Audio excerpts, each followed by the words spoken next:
Hello दोस्तों, कैसे हैं आप लोग। एक बार वापस से आपका स्वागत है मेरे चैनल में। आज मैं आपके लिए लेके आया हूँ साइंस एंड बायोलॉजी का एक टॉपिक है ड्रग्स और शराब, मतलब नशीली दवाएं कहते हैं इनको। इनके दुरुपयोग से क्या क्या नुकसान होता है, कौन कौन से प्रकार के आपके ये जो उत्पाद हो सकते हैं और उनसे क्या क्या नुकसान हो सकता है, इसके बारे में आज देखें। सबसे पहले देखें ड्रग्स और जो शराब है, जिनको हम नशीली दवाएं कहते हैं, इनके दुरुपयोग की बारे में, मतलब जिसको हम शॉर्टकट में कहते हैं ड्रग एब्यूज़। तो आज के समय में क्या है, मादक पदार्थों का सेवन को रोक पाना एक सबसे बड़ी चुनौती बन चुकी है। क्या है, आज के समय में मादक पदार्थों का सेवन को रोक पाना सबसे बड़ी चुनौती बन चुकी है। युवाओं का एक बहुत बड़ा वर्ग इसके चपेट में आ गया है। युवाओं का क्या, एक बहुत बड़ा वर्ग क्या इसकी चपेट में आ गया है। कोकीन, जिसे हम चरस या हशीश कहते हैं, हेरोइन, अफीम, गांजा। गांजा क्या है, हमारा मैरिजुआना जो पादप है उससे प्राप्त किया जाता है। शराब, विस्की, रम, बियर, ब्राउन शुगर, हशीश, भांग जैसे जो नशीले पदार्थ हैं उनका सेवन करके लोग क्या अपना जीवन खराब कर रहे हैं। मतलब 4 बोतल वोडका, काम मेरा रोज का। तो जब इस प्रकार की संस्कृति आती है तो व्यक्ति क्या है, क्या ये ड्रग एब्यूज़ का शिकार बन जाता है। फिर आता है हमारा ड्रग्स और शराब, नशीली दवाओं के दुरुपयोग। मतलब शराब, ड्रग्स और जो नशीली दवाएं होती हैं उनका दुरुपयोग करने से क्या क्या नुकसान होता है। पहले कुछ डेटा देख लेते हैं। दुनिया की बात करें तो दुनिया में हर व्यक्ति जो 15 साल या उससे ज़्यादा उम्र का है, दुनिया में क्या, हर व्यक्ति जो 15 साल या उससे ज़्यादा उम्र का है, औसतन हर साल 6.2 लीटर शुद्ध शराब पीता है। कितनी, 6.2 लीटर शुद्ध शराब पीता है। और दुनिया में आधी से कम आबादी, मतलब 38.3% वास्तव में शराब पीती है। मतलब जो हमारी 41.7% है 61.7% जनसंख्या है वो शराब नहीं पीती, केवल 38.3% जनसंख्या ही शराब पीती है। इसका मतलब जो लोग शराब पीते हैं वो हर साल लगभग 17 लीटर शराब पीते हैं, मतलब 17 बोतल शराब हर साल के पी ही जाते हैं। बात करें कि कुछ आंकड़ों के मुताबिक देखें तो 3.1 करोड़ लोगों को नशीली दवाओं की उपयोग की लत है। जैसे कि हमारी जो खांसी की दवाई होती है वो भी एक तरह की नशीली दवा है। लगभग 1.1 करोड़ लोग ड्रग इंजेक्ट करते हैं, जो इंजेक्शन के जरिए क्या है, ड्रग्स को इंजेक्ट करते हैं शरीर के अंदर। इसमें 13 लाख तो HIV के साथ और 15 लाख हेपेटाइटिस सी के साथ और 15 लाख क्या है दोनों के साथ, मतलब HIV और हेपेटाइटिस सी दोनों के साथ जी रहे हैं। तो आप ये सोच सकते हैं कि जो इंजेक्ट वाली दवाइयाँ होती है, दवाइयाँ मतलब जिनसे नशा होता है, उनका उपयोग करने से कितने लोग संक्रमित है इससे। इसमें 13 लाख को तो HIV है, 55 लाख को हेपेटाइटिस है और 10 लाख को दोनों ही है, हेपेटाइटिस भी है और HIV भी है। फिर बात करें हमारे 15 से 24 साल की उम्र, क्या 15 से 24 साल की आयु सीमा में 50% मौतें, मतलब दुर्घटना, हत्या और आत्महत्या से शराब और नशीली दवाओं के सेवन से होती है। क्या कि हमारी जो 50% मौतें क्या है, किसकी वजह से होती है, शराब नशीली दवाओं के सेवन की वजह से होती है, जो हमारे 15 से 24 साल के बीच में मौतें होती हैं। अब हम बात करते हैं कि जो हमारे लोग होते हैं ये ड्रग्स का या नशीली दवाओं का सेवन करते ही क्यों हैं। पहला कारण होता है अच्छा महसूस करने के लिए। नशीली पदार्थ क्या, आनंद की तीव्र भावना उत्पन्न करते हैं। क्या नशीले पदार्थ क्या करते हैं, आनंद की तीव्र भावना उत्पन्न कर सकते हैं। इस प्रारंभिक उत्साह के बाद अन्य प्रभाव होते हैं। क्या, शुरुआत में तो आपको अच्छा आनंद की महसूस होता है, उसके बाद क्या होता है, जो उपयोग की जाने वाली दवाओं के प्रकार के साथ भिन्न भिन्न होता है कि जिस किस प्रकार की आप दवाएं ले रहे हो उससे आपको फर्क पड़ेगा, लेकिन अलग अलग। जैसे कोकीन जैसे उत्तेजक पदार्थों के साथ उच्च रक्तदाब होता है, उस मतलब ऐसा फील होता है जैसे आपके अंदर बहुत ज़्यादा शक्ति आ गई, उच्च के बाद शक्ति आती है, आत्मविश्वास बढ़ता है, बढ़ी हुई ऊर्जा की भावनाएं आती है कि जैसे हमारे शरीर के अंदर बहुत तेज ऊर्जा आ गई है। तो इसके विपरीत देखें, हेरोइन जैसे जो हमारे ओपियोइड्स हैं, इनके कारण होने वाले उत्साह के बाद आराम और संतुष्टि की भावना आती है। पहले तो शरीर में ताकत की अनुभूति होती है और उसके बाद कैसा महसूस होता है, शरीर में आराम, संतुष्टि की भावना महसूस होती है। फिर बेहतर महसूस करने के लिए कुछ लोग जो सामाजिक चिंता, तनाव और अवसाद से पीड़ित हैं, क्या है, जो सामाजिक चिंता, तनाव और अवसाद से पीड़ित है, वे कम चिंता महसूस करने के लिए, क्या, कम चिंता महसूस करने के लिए दवाओं का उपयोग करना शुरू कर देते हैं। क्या करते हैं, दवाओं का उपयोग करना शुरू कर देते हैं। तनाव, नशीली दवाओं के उपयोग को शुरू करने, क्या, तनाव की वजह से क्या होता है, नशीली दवाओं का उपयोग को शुरू करने और जारी रखने के साथ साथ लत के रूप में उभरने वाले रोगियों में दोबारा लत में मतलब नशीली दवाओं के उपयोग पर वापस लौटना में भूमिका निभा सकता है। तो ये देख सकते हैं कि जो शराब वाली चीज़ है, तो तनाव, यदि व्यक्ति के जीवन में तनाव रहता है तो व्यक्ति क्या नशीली चीज़ों का सेवन करना शुरू कर देता है, और यदि वह प्रयास करके इन चीज़ों को छोड़ दे और उसके जीवन में फिर से तनाव आता है तो इन चीज़ों की तरफ दोबारा से आकर्षित हो सकता है। तो ये भी कारण हो सकते हैं। फिर बेहतर करने के लिए बेहतर करने के लिए बात करें तो कुछ लोग स्कूल या काम पर अपना ध्यान केंद्रित करने के लिए, कंसंट्रेशन बढ़ाने के लिए, खेल में अपनी क्षमताओं को सुधार करने के लिए जो वो दबाव महसूस करते हैं उसको दूर करने के लिए इनका उपयोग करते हैं। ये उत्तेजक दवाएं या कोकीन जैसी जो दवाएं हैं इनका प्रयोग करके उनका उपयोग जारी रखना इसमें शामिल होता है। कि मतलब क्या है कि उच्च दबाव होता है किस चीज़ का, बेहतर करने का। कई तो बच्चे स्कूल में पढ़ने के दौरान बेहतर प्रदर्शन करने के लिए, साथ ही साथ कई काम के दौरान बेहतर प्रदर्शन करने के लिए, ताकि उनका कंसंट्रेशन लेवल हाई रहे, इसके लिए वह कोकीन या कई उत्तेजक दवाओं का इस्तेमाल करते हैं। फिर जिज्ञासा और सामाजिक दबाव, इस संबंध में हमारे जो किशोर विशेष रूप से जोखिम में होते हैं। जो हमारा 14 से 18 साल के जो नवयुवक होते हैं, किशोर, वो इसमें सबसे ज़्यादा जोखिम में है। क्यों? क्योंकि उनको ये सबसे ज़्यादा प्रभावित करते हैं। साथियों का दबाव बहुत मजबूत हो सकता है, मतलब वो इस पर दबाव डालते हैं कि एक बार ट्राई तो कर, अरे एक बार ट्राई तो कर। इस तरह की जो भावनाएं होती है उनको इस लत में डाल सकती है। किशोरावस्था एक विकासात्मक अवधि होती है जिसके दौरान जोखिम कारकों की उपस्थिति, जैसे कि हमारे नशीली दवाओं का उपयोग करने वाले साथी मादक द्रव्यों के सेवन का कारण बन सकते हैं। मतलब आपके जो किशोरावस्था में आपके दोस्त हैं, यदि ऐसा कार्य करते हैं तो चांसेस बढ़ जाते हैं कि एक समय के बाद आप भी ऐसा कार्य करने लगेंगे। अब बात करते हैं कुछ मादक पदार्थों की और उनके उपयोग की। एक आता हमारा एल्कोहलिक पेय, जिसे शराब या वाइन कहते हैं। एल्कोहलिक पेय मतलब हमारे एल्कोहलिक बेवरेज, जिनको शराब भी कह सकते हैं। बात करें शराब की, तो शराब क्या होती है? शराब में क्या होता है? शराब में होता है एथिल अल्कोहल। ये याद रखेंगे, शराब में क्या होता है? एथिल अल्कोहल, जो क्या करता है हमारे बियर और डिस्टिल्ड स्पिरिट है उसमें पाया जाने वाला रसायन है। साथ ही साथ के जो हमारे बियर है, डिस्टिल्ड स्पिरिट है, उसमें कौन सी चीज़ पाई जाती है? हमारे एथिल अल्कोहल। शराब की बात करें तो शराब में 4% से लेकर 42% तक अल्कोहल पाया जाता है। क्या पाया जाता है? ध्यान रखेंगे आप, 4% से लेकर 42% तक अल्कोहल पाया जाता है। 4% तो आपके बियर में और 42% आपकी जो शराब होती है उनके अंदर।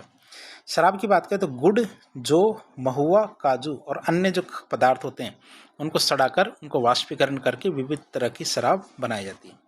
अलग अलग तरह की शराब के किन से बनाई जाती है? गुड़, जो महुआ, काजू या अन्य पदार्थ होते हैं उनको सड़ाकर उनकी जो वाष्प होती है उनको ठंडा करके ये शराब बनाई जाती है।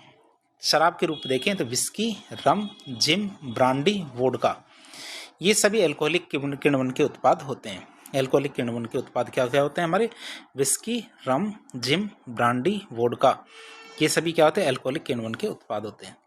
ये पेय के अनाज, मोलेसस, आलू और फलों से बनाए जाते हैं। इन्हें डिस्टिल्ड उत्पाद भी कहते हैं।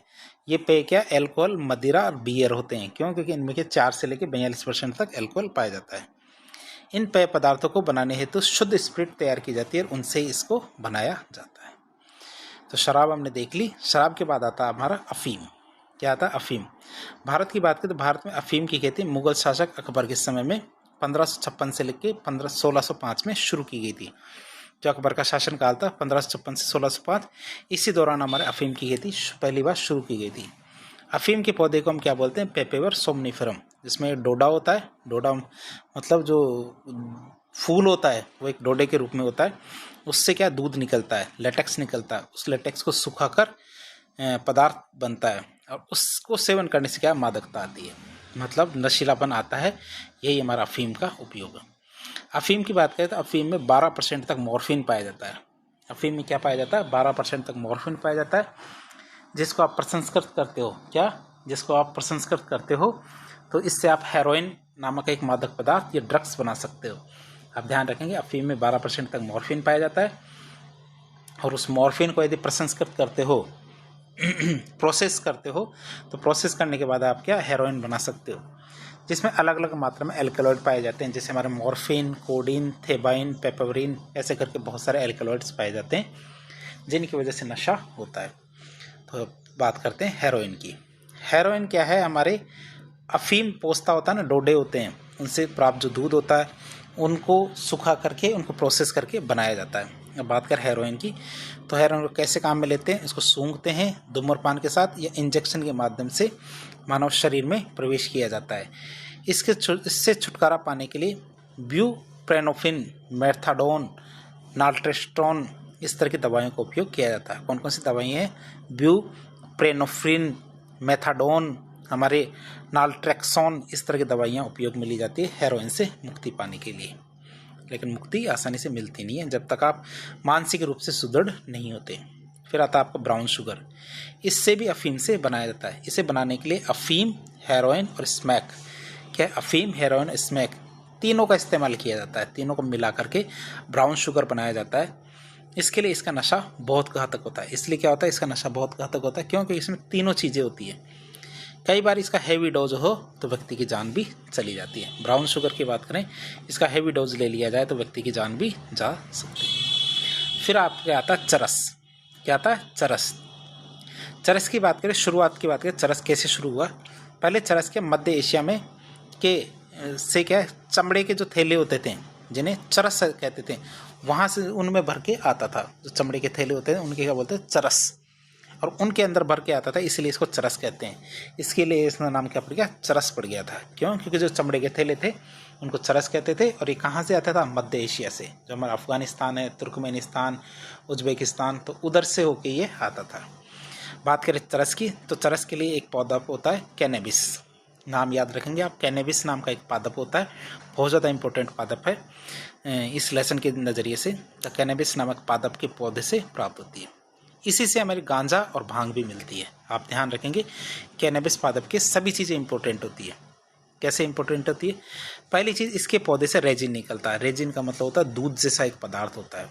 क्या होता है, जैसे हमारे जो दूध वाले पादप होते हैं जिनको चीरने पर या जिनको कट मारने पर सफ़ेद लेटेक्स नामक एक दूध निकलता है, तो वैसा चरस से एक दूध निकलता है, उसको सुखा लेते हैं तो इस पौधे से रेजिन निकलता है, जो कि इस पौधे का हिस्सा है। रेजिन पेड़ पौधों से निकलने वाला एक चिपचिपा मटेरियल होता है, जिसे चरस, हशीश या हैश भी कहते हैं। आप याद रखेंगे, जो आपका कैनेबिस नाम का पादप है उसको कहीं ना कहीं चीरा लगाते हैं, चीरा लगाने से दूध निकलता है। वो दूध ही वास्तव में क्या होता है, हमारे चरस, हशीश या हैश कहते हैं। अब इसे पानी में घोल के या फिर दूध के साथ घोल के इसको पीते तुरंत नशा होने लगता है। चरस की बात करें तो इसको पीते क्या होता है, तुरंत नशा होता है और आंखें बहुत ज़्यादा लाल हो जाती है। क्या होता है, आंखें बहुत ज़्यादा लाल हो जाती है और एक गांजे और भांग की अपेक्षा ज़्यादा हानिकारक होता है। गांजे और भांग की अपेक्षा ज़्यादा हानिकारक होता है। ये गांजा और भांग भी हमारे कैनेबिस पादप से ही प्राप्त होता है, लेकिन इन दोनों का उपयोग करते हो उसके बजाय आप क्या करते हैं, चरस का इस्तेमाल करते हो तो ज़्यादा खतरनाक होता है। भारत की बात करें तो भारत में चरस है ना, सिक्यांग या यॉर्कलैंड से आयात किया जाता है। जो सिक्यांग प्रांत है हमारे चीन का, तो वहाँ से ये आयात किया जाता है, खरीदा जाता है। अब हम बात करते हैं, हमारे कैनेबिस पादप था, उससे गांजा और भांग भी प्राप्त होती है। देखते हैं, तो इन्हें कैनाबिनॉइड्स भी कहते हैं। क्यों, क्योंकि कैनेबिस नामक पादप से प्राप्त होते हैं। ध्यान रखना, ये कैनेबिस नामक पादप से प्राप्त होते हैं, इसलिए कैनाबिनॉइड्स भी कहते हैं। ये एक ही पौधा होता है, सूखे पत्तों से तो भांग और फूलों के रसायन से हशीश, चरस या गांजा तैयार किया जाता है।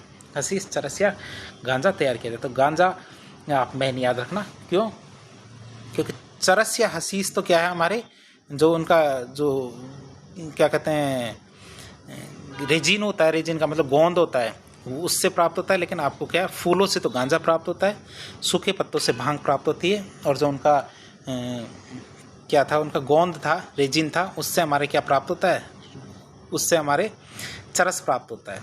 जिसके परिणाम की बात करें, इसके परिणाम से व्यक्ति को क्या, विश्राम, उत्साह और हंसने की प्रवृत्ति आती है।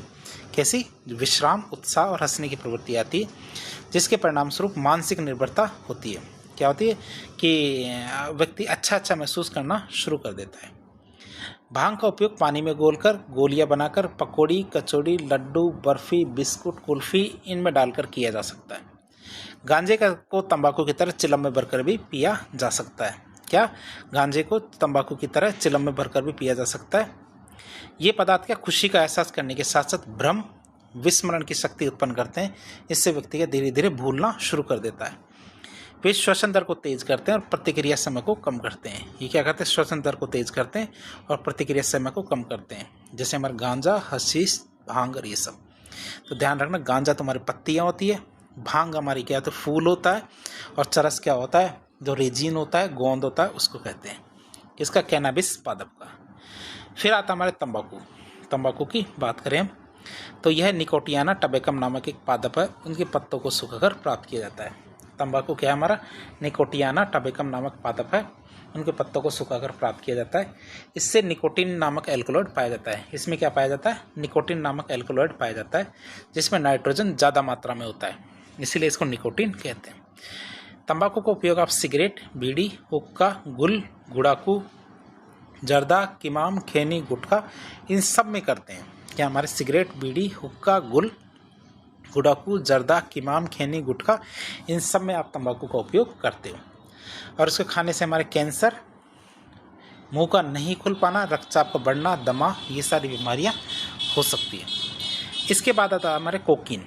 कोकीन की बात करें तो कोकीन एक शक्तिशाली व्यसनी उत्तेजक ड्रग है, जो हमारे कोका पादप है उनकी पत्तियों से प्राप्त किया जाता है। जो हमारा कोका पादप है उनकी पत्तियों से हमारे कोकीन प्राप्त किया जाता है। बात करें कोकीन की तो ये पादप के मूलतः दक्षिणी अमेरिका का है। कहाँ का? दक्षिणी अमेरिका का है। कोकीन पाउडर का प्रयोग सूंघकर या मुंह में रखकर किया जाता है। क्या? कोकीन पाउडर का उपयोग क्या है? सूंघकर या मुंह में रखकर किया जाता है। कुछ लोग इस पाउडर को घोलकर इंजेक्शन के द्वारा सीधे रक्त में भी ले लेते हैं। कुछ लोग क्या करते हैं? इस पाउडर को घोलकर इंजेक्शन के द्वारा सीधे रक्त में भी ले लेते हैं। यह इसे हेरोइन के साथ मिश्रित करके भी लेते हैं। क्या करते हैं? इसको हेरोइन के साथ मिश्रित करके भी ले लेते हैं।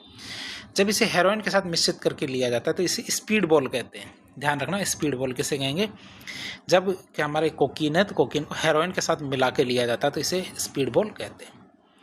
कोकीन क्या मस्तिष्क में जो प्राकृतिक रासायनिक संदेशवाहक है डोपामिन, इसकी मात्रा को बढ़ा देता है। ध्यान रखना, व्यक्ति को जब खुशी महसूस होती है, ध्यान रखना खुशी महसूस होती है, इसका कारण ये होता है कि हमारे शरीर में एक पदार्थ होता है, रासायनिक पदार्थ डोपामिन, इसका स्त्राव बढ़ जाता है। जब शरीर में डोपामिन का स्त्राव बढ़ता है तो व्यक्ति को खुशी महसूस होती है, अच्छा महसूस होता है। तो मस्तिष्क में प्राकृतिक रासायनिक संदेशवाहक डोपामिन, इसकी मात्रा बढ़ जाती है, जो शरीर की गति को नियंत्रित और प्रोत्साहित करता है। कोकीन एक तेज उत्तेजक पदार्थ है जो जागरूकता को बढ़ाता है। इसके लेने से उत्साहित होने और ताकतवर जैसे होने जैसे एहसास होते हैं। कभी कभी बहुत ज़्यादा उत्साह होता है, जिसकी वजह से गंभीर आघात या हार्ट अटैक हो सकता है, जो जानलेवा बीमारी भी बन सकता है। इसका प्रयोग कौन करते हैं? इसका प्रयोग क्यों? क्योंकि एक तो महंगा है, तो महंगा हो तो कौन करेंगे? उच्च वर्ग के लोग, जमींदार, मुस्लिम नवाब और बादशाह ये करते थे, क्योंकि उनके पास पैसा भी काफ़ी था तो ये कर सकते थे।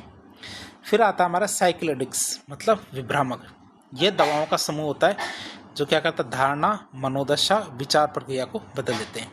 ये दवाओं का एक समूह है जो क्या करते हैं? धारणा, मनोदशा और विचार प्रक्रिया को बदल देते हैं, जबकि व्यक्ति का स्पष्ट रूप से सचेत होता है। स्पष्ट रूप से क्या होता है? सचेत होता है, जगा हुआ रहता है, लेकिन उसकी धारणा, मनोदशा और विचार प्रक्रिया को ये बदल देते हैं। अवैध तुलनाओं में देखें तो साइक्लोडिक्स बहुत कम हानिकारक होते हैं। ये इतने ज़्यादा हानिकारक नहीं होते जितना हमारा अफीम, चरस, गांजा ये होते हैं। इनको LSD भी कहते हैं। LSD की बात करें तो डी लिसर्जिक एसिड डाइथैलेमाइड, ये हमारा LSD होता है। डी लिसर्जिक एसिड डाइथैलेमाइड और साइलोबाइन, क्या? साइलोसाइबिन सबसे अधिक इस्तेमाल में लिए जाने वाले साइक्लोडिक्स है। तो LSD और साइलोसाइबिन ये दोनों हमारे क्या होते हैं? सबसे ज़्यादा काम में लिए जाने वाले साइक्लोडिक्स है। ये श्रवण और दृष्टिभ्रम की स्थिति उत्पन्न करते हैं। इसमें 1 के 2, 2 के 4 मुझको तो दिखते हैं, तो वो वाला गाना आपने सुना हो, तो उसमें ये वाली बात आती है, आपको विभ्रामक होता है, मतलब चीज़ें 1 की 2, 2 की 4 दिखनी शुरू हो जाती है। इन्हें लेने के पश्चात क्या? स्थान, समय का ज्ञान नहीं होता। क्या? इनको लेने के बाद आपको ये पता नहीं चलता पाता कि आप कहाँ हैं, कितने बज रहे हैं, क्या समय चल रहा है। झूठी खुशी का एहसास होता है। इनकी संरचना हमारे शरीर में मिलने वाले सेरोटोनिन जो हार्मोन है उनसे काफ़ी ज़्यादा मिलती जुलती होती है। क्या होती है? सेरोटोनिन हार्मोन होती है। मेलाटोनिन, सेरोटोनिन यदि आपको याद हो, हमने हार्मोन के अंदर देखा था, तो उनसे ज़्यादा काफ़ी ज़्यादा मिलती है इनकी संरचना। फिर आता वाष्पशील सॉल्वेंट्स। ये तो आपने कोरोना काल में काफ़ी ज़्यादा देखा होगा, क्योंकि कोरोना काल में शराब की बिक्री हो गई थी बंद। तो जो नशेड़ी थे, जिनको शराब की लत पड़ी हुई थी, उनके लिए सबसे ज़्यादा खास कर निकल के आया था वाष्पशील सॉल्वेंट्स। तो वाष्पशील सॉल्वेंट्स की बात करें तो इन पदार्थों का उपयोग नाक या मुंह के द्वारा सूंघ कर किया जाता है। इनका नशा तेजी से होता है। इन पदार्थों का उपयोग करने से शरीर में ऑक्सीजन का स्तर कम हो जाता है, जिससे हृदय तेजी से धड़कने लगता है। क्यों? क्योंकि ऑक्सीजन की बजाय ये क्या है, जो वाष्पशील सॉल्वेंट्स होते हैं ये हमारे शरीर के अंदर जाने लगते हैं। ये पदार्थ के यकृत, फेफड़े, वृक्क संबंधित रोग, मानसिक अस्थिरता, सूंघने की क्षमता, इन सबको प्रभावित करते हैं। बात करें कौन कौन सी चीज़ें होती है जो वाष्पशील सॉल्वेंट्स के अंदर गिनती आते हैं, जैसे हमारा पेट्रोल है, नाइट्रस ऑक्साइड है, केरोसिन है, टाइपराइटर की जो इंक होती है वो, सफाई वाले थिनर है, पेंट थिनर, वार्निश। तो ये सब पदार्थ क्या होते हैं, इनको सूंघकर कई लोगों ने तो क्या किया है, जो हमारा हाथों को साफ करने का आता था ना पहले कोरोना काल में, आपने काफ़ी ज़्यादा देखा हो, तो उसको भी सूंघ कर नशा करने की कोशिश की थी। तो इस तरह हमने बहुत सारे पदार्थों को देखा जिनके जरिए हम नशा करते हैं। अब बात करते हैं नशीली दवाओं के दुरुपयोग। नशीली दवाओं से क्या क्या नुकसान होता है।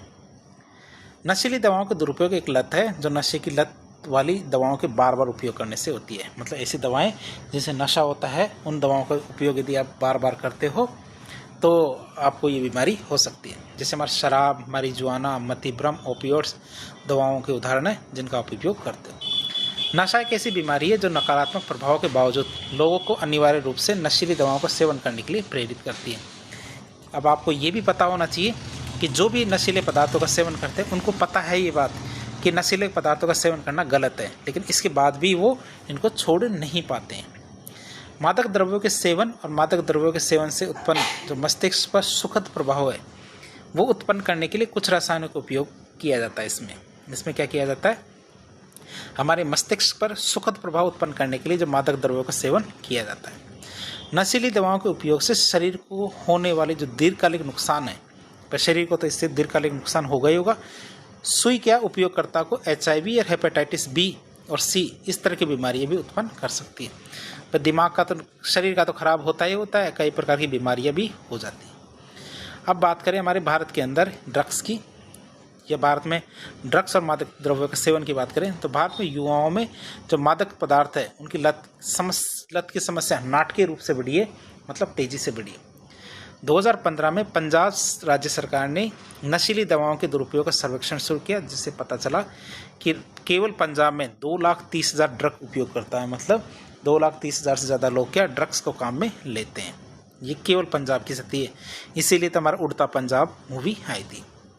2019 की बात करें तो भारत में मादक द्रव्यों के उपयोग के विस्तार और पैटर्न पर, कि भारत के अंदर मादक द्रव्यों का किस तरह से विस्तार हो रहा है और उनका क्या पैटर्न है, इस पर जो राष्ट्रीय सर्वेक्षण अफीम, हेरोइन, प्रिस्क्रिप्शन ओपियोइड, जैसे ओपियोइड का सेवन देश में लगभग 2.1% की आबादी के द्वारा किया जाता है। कितनी? 2.1% की आबादी, मतलब 3 करोड़ से ज़्यादा लोग क्या है, अफीम, हेरोइन और जो प्रिस्क्रिप्शन ओपियोइड है इनका इस्तेमाल करते हैं।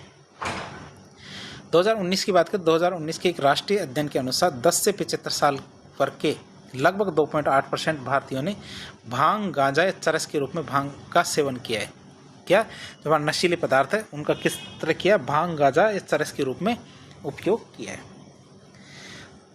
अब बात करते हैं भारत में इसके लिए कोई कानून बने हैं या नहीं। उनकी बात करें तो भारत में नशीली दवाओं के दुरुपयोग के खिलाफ क्या क्या प्रावधान किए गए हैं। आप ये याद रहे, NDPS एक्ट 1985, ये सबसे ज़्यादा इंपॉर्टेंट है। कौन सा? NDPS अधिनियम 1985। पूरा नाम क्या है इस अधिनियम का? हमारे narcotic drugs and psychotropic substance act. क्या? Narcotic drugs and psychotropic substance act 1985। इसको शॉर्ट में क्या कहते हैं? NDPS एक्ट के रूप में जाना जाता है। यह क्या मनोरंजक मारिजुआना पादप है, इसके उपयोग को अवैध बनाता है। ये मनोरंजक जो मारिजुआना पादप है इसके उपयोग को अवैध बनाता है। अधिनियम क्या करता है? भांग की खेती करना, उत्पादन, कब्जा, बिक्री, खरीद, पारगमन, उपयोग, इन सब को अवैध बनाता है। यह अधिनियम क्या करता है? जो भांग है, भांग की खेती, उत्पादन, कब्जा, बिक्री, खरीद, पारगमन, उपयोग, सब को अवैध बनाता है। हालांकि देखिए तो NDPS अधिनियम भांग के पौधे की पत्तियों और बीजों पर लागू नहीं होता। आप उनका उपयोग कर सकते हो, पत्तियों का और बीजों का। इसीलिए लड्डू में और जो हमारी चाय है, बहुत सारे पदार्थों में भांग की पत्तियां डाल दी जाती हैं। एक प्रोजेक्ट चलता है हमारे सनराइज प्रोजेक्ट कौन सा? Sunrise project. तो स्वास्थ्य एवं परिवार कल्याण मंत्रालय ने इसे 2016 में भारत के उत्तरी पूर्वी राज्य में, कहाँ? भारत के जो उत्तरी पूर्वी राज्य है वहाँ पे उनमें विशेष रूप से नशीली दवाओं के उपयोगकर्ताओं के बीच में जो HIV की समस्या बढ़ रही है उनको प्रतिबंधित करने के लिए, उन्हें रोकने के लिए सनराइज प्रोजेक्ट लॉन्च किया था। क्या? सनराइज प्रोजेक्ट लॉन्च किया था 2016 में। कहाँ पे? हमारे नॉर्थ ईस्ट वाले एरिया में। फिर आता हमारा नारकोटिक्स कंट्रोल ब्यूरो, NCB, मतलब नारकोटिक्स कंट्रोल ब्यूरो की बात करें तो इसके पास नशीले पदार्थों का अवैध उपयोग, आपूर्ति में शामिल लोगों को दंडित करने का अधिकार है। क्या?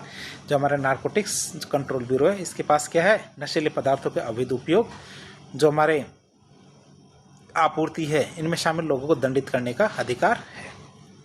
भारत की बात करें तो भारत में नशीली दवाओं से संबंधित विभिन्न अंतर्राष्ट्रीय संधियों पर भारत ने साइन किए और NBC है हमारा नारकोटिक्स कंट्रोल ब्यूरो।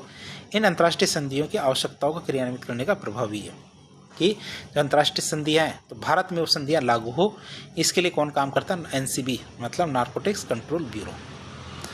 अब बात करते हैं सिम्स पोर्टल, मतलब जब्ती सूचना प्रबंधन प्रणाली। सिम्स पोर्टल मतलब सीजर इंफॉर्मेशन मैनेजमेंट सिस्टम।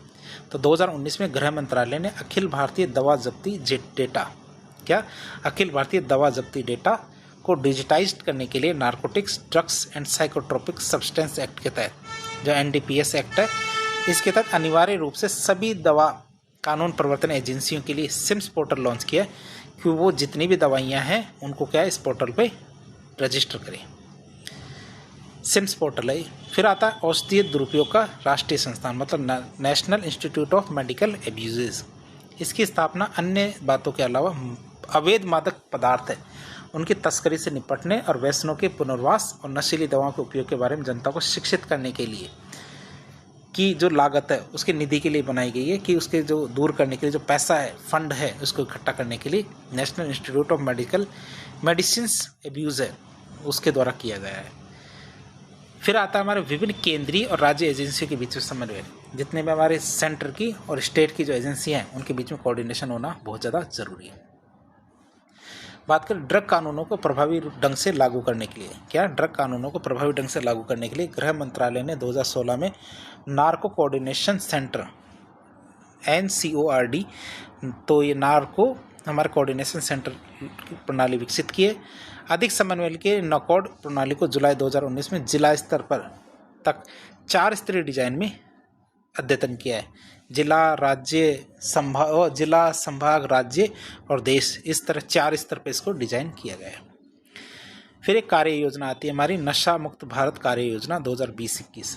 क्या? नशा मुक्त भारत कार्य योजना 2020-21 की बात करें तो 2020-21 के लिए नशा मुक्त भारत वार्षिक कार्य योजना 272 से अधिक प्रभावित क्षेत्रों पर ध्यान केंद्रित करेगी।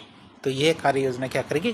भारत के अंदर 272 से अधिक ऐसे एरिया जहाँ पे नशा बहुत ज़्यादा किया जाता है तो उन पर अपना ध्यान केंद्रित करेगी और एक 3 आयामी हमला शुरू करेगी जो स्वास्थ्य विभाग के माध्यम से नारकोटिक्स ब्यूरो, सामाजिक न्याय, आउटरीच, जागरूकता और उपचार, इन तीनों को जोड़ती है। तो तीनों चीज़ें इसके अंदर होगी। बात करें हमारे जो नशा मुक्त भारत कार्य योजना 2020-21 है, इसमें इस कार्य योजना में कौन कौन सी चीज़ें शामिल है? कौन कौन सी चीज़ें शामिल है? पहली चीज़ आती है मेरे जागरूकता बढ़ाने के लिए कार्यक्रम। क्या? जागरूकता बढ़ाने के लिए कार्यक्रम की बात करें तो शैक्षणिक संस्थानों, विश्वविद्यालय परिसरों, स्कूलों पर ध्यान केंद्रित करना, सामुदायिक पहुंच, आश्रित आबादी की पहचान, सेवा प्रदाता क्षमता निर्माण, ये कार्यक्रम कार्यान्वयन, ये सब चीज़ें इसके अंदर शामिल की जाएगी जो किसमें? जागरूकता बढ़ाने वाले कार्यक्रमों में शामिल है। फिर 3 आयाम, 3 तरफ से हमला किधर से? नारकोटिक ब्यूरो करेगा एक तरफ से, दूसरी तरफ से हमारे जो सामाजिक न्याय, आउटरीच, जागरूकता है वो करेगी और स्वास्थ्य विभाग के माध्यम से। तो तीनों तरफ से उपचार किया जाएगा और तीनों तरफ से हमला किया जाएगा एक तरह से उपचार करने का। मतलब जो हमारे बीमार है नशीली दवाओं की वजह से उनका उपचार किया जाएगा तीनों तरफ से। फिर ICRA मतलब व्यसनी के लिए एकीकृत पुनर्वास केंद्र है। ICRA क्या है? जो हमारे व्यसनी है उसके लिए एकीकृत पुनर्वास केंद्र है। तो ड्रग्स के आदी लोगों की मदद के लिए, क्या? ड्रग्स के आदी जो लोग हैं उनकी मदद के लिए समुदाय में ये पुनर्वास केंद्र स्थापित किए जाएंगे। फिर उच्च जोखिम वाले जो समूह हैं जिनको चांस है कि ये चीज़ें ज़्यादा होने की, विशेष रूप से बच्चे, के साथ साथ व्यसन ड्रॉप इन सुविधाओं के लिए सहकर्मी नेतृत्व वाले समुदाय आधारित आउटरीच कार्यक्रमों का निर्माण किया जाएगा। मतलब इस तरह के जो कार्यक्रम है उनको निर्माण किया जाएगा जो खासकर बच्चे जिनको उच्च जोखिम होता है, ताकि इनसे दूर रखा जा सके। फिर विषहरण केंद्र बनाए जाएंगे जो इसके लत से पीड़ित हैं उनको दूर करने के लिए। फिर नशीली दवाओं की मांग में कमी करने के लिए एक राष्ट्रीय कार्य योजना NAPDDR ये बनाई गई है। क्या नशीली दवाओं की मांग में कमी करने के लिए राष्ट्रीय कार्य योजना NAPDDR बनाई गई है।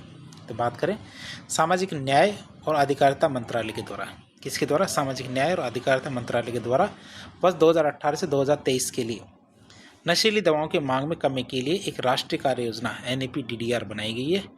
यह दवा निर्भरता रोकथाम शिक्षा, जागरूकता बढ़ाने, पता लगाने, परामर्श, उपचार और पुनर्वास पर ध्यान केंद्रित करने का इरादा रखता है। जो हमारा ये कार्य योजना है ये इन पे ध्यान रखेगा, क्या क्या? ये जागरूकता बढ़ाएगा, परामर्श देगा, उपचार, पुनर्वास सभी चीज़ें करेगा। इसके अतिरिक्त यह सुनिश्चित करता है कि सेवा प्रदाताओं को प्रशिक्षित किया जाता है। क्या? ये सुनिश्चित करता है कि जो सेवा प्रदाता है उनको भी ट्रेनिंग मिलनी चाहिए, उन्हें संघीय, राज्य और गैर लाभकारी जो NGO है उनमें सहकारी प्रयासों के माध्यम से अपना काम बेहतर ढंग से करने के लिए आवश्यक उपकरण भी दिए जाने चाहिए। तो आवश्यक उपकरण किसके लिए? ताकि वो अपना काम बेहतर ढंग से कर सके। सामाजिक सुरक्षा के क्षेत्र में जो हस्तक्षेप के लिए नोडल प्रशिक्षण और अनुसंधान संस्थान राष्ट्रीय सामाजिक रक्षा संस्थान है।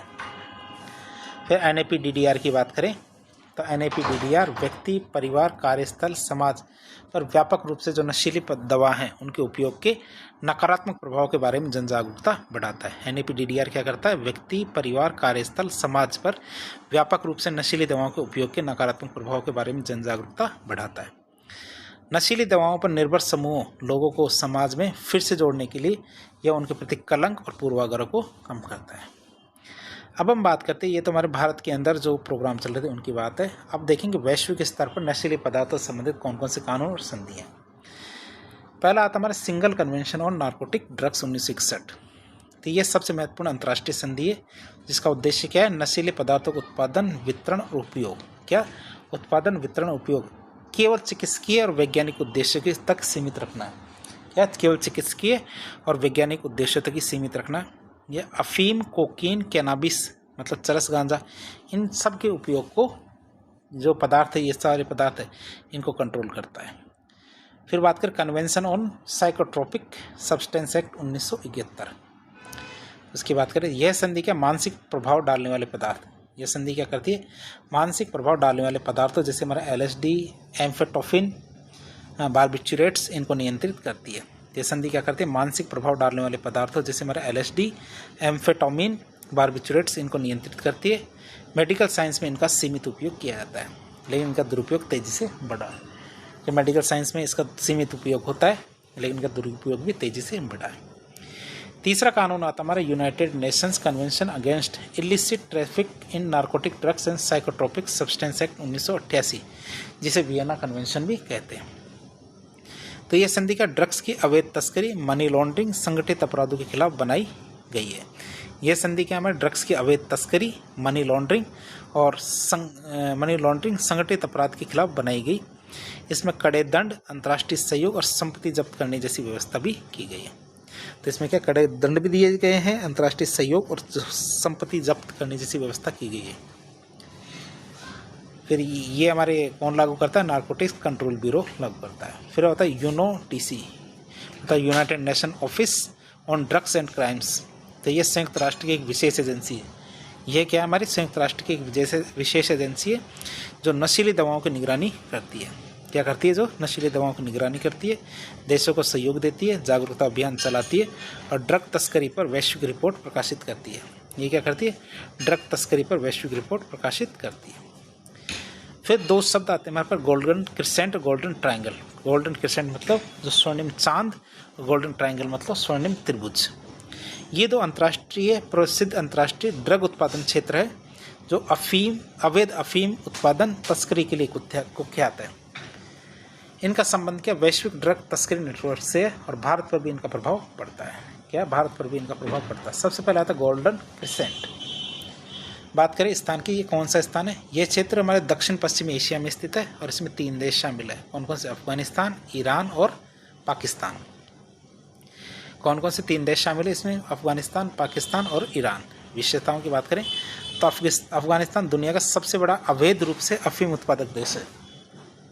क्या हमारा अफगानिस्तान दुनिया का सबसे बड़ा अफीम उत्पादक देश है। यहाँ से उत्पादित अफीम, हेरोइन अफीम पाकिस्तान के रास्ते भारत और अन्य देशों में तस्करी की जाती है। तो भारत में भी आती है यह अफीम और हेरोइन। यह क्षेत्र का सुरक्षा और राजनीतिक अस्थिरता के कारण, क्यों? क्योंकि यहाँ पे क्या तालिबान का शासन है। जब हमारा पाकिस्तान है वहाँ तालिबान, अफगानिस्तान में तालिबान का शासन है, तो पाकिस्तान की बात करें तो वहाँ सैनिक शासन चलता है। तो जो हमारी राजनीतिक अस्थिरता के कारण अवैध कारोबार के लिए अनुकूल है। फिर बात करें हमारे गोल्डन ट्रायंगल, जो हमारा स्वर्णिम त्रिभुज है, उसकी बात करें तो ये स्थान भी हमारे दक्षिण पूर्व एशिया में स्थित है। इसमें 3 देश है। कौन कौन? म्यांमार, थाईलैंड और लाओस। कौन कौन से 3 देश है इसके अंदर? म्यांमार, जिसको बर्मा कहते हैं, थाईलैंड और लाओस।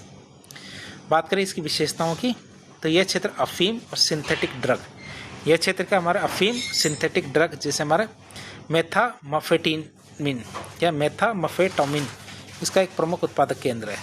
यह क्षेत्र क्या है? हमारे अफीम और सिंथेटिक ड्रग जैसे हमारे मेथाम्फेटामिन का एक प्रमुख उत्पादक केंद्र है।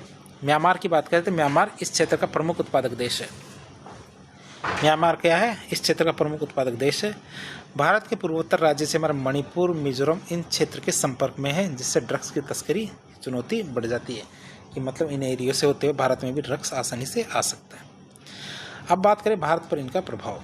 भारत के गोल्डन क्रिसेंट जो पश्चिम से और पूर्व से गोल्डन ट्रायंगल दोनों के बीच में स्थित है, इसलिए ये ट्रांजिट और उपभोग बाजार, क्या ट्रांजिट और उपभोग बाजार मतलब कंजप्शन जोन बन गया है भारत।